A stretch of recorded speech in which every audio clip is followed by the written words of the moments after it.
Günlerin birinde Sultan Orayım öz vezirlerini, vekillerini aldı da çıkarman oldu.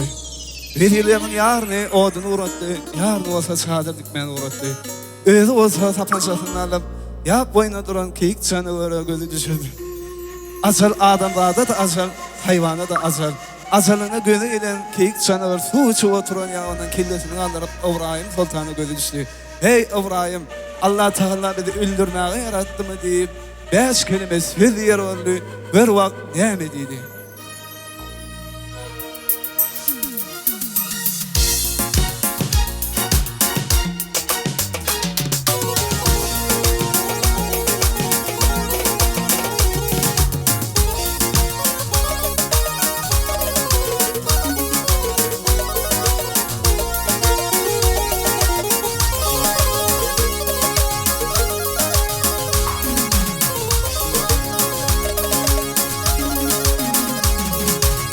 Hurayım inay duyunu kulak sal.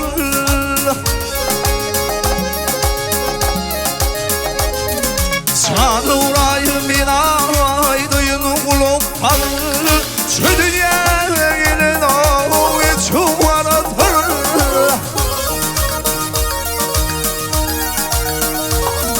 Ay gelgidini söyledim anaları sal.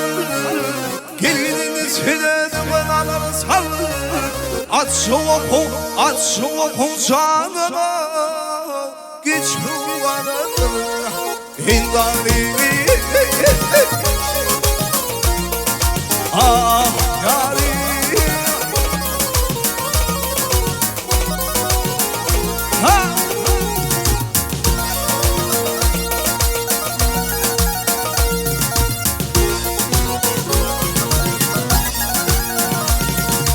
Atarıma diyersen nedir günah?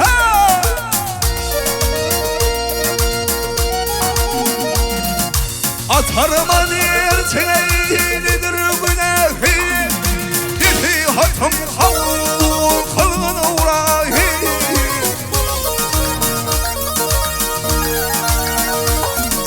Hey ağlama yarattım hutayı. Güldürmeye yarattım hutayı.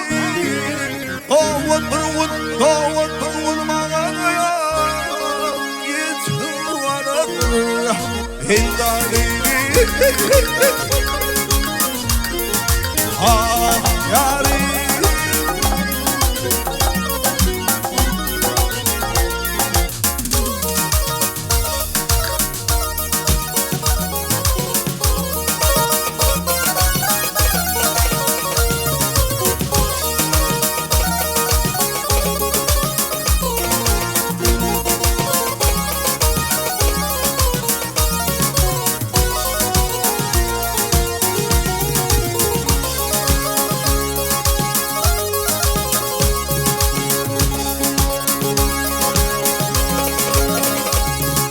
Ayda yatamam yine gittiler.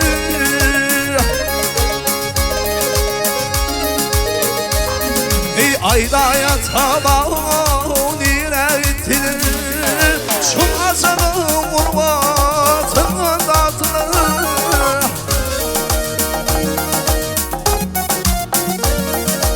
Ay seninle şanalar geçilir. Seninle peygamberler ötülür. Davat durun mağaraya yetim varadır. Hindalini ah yarim.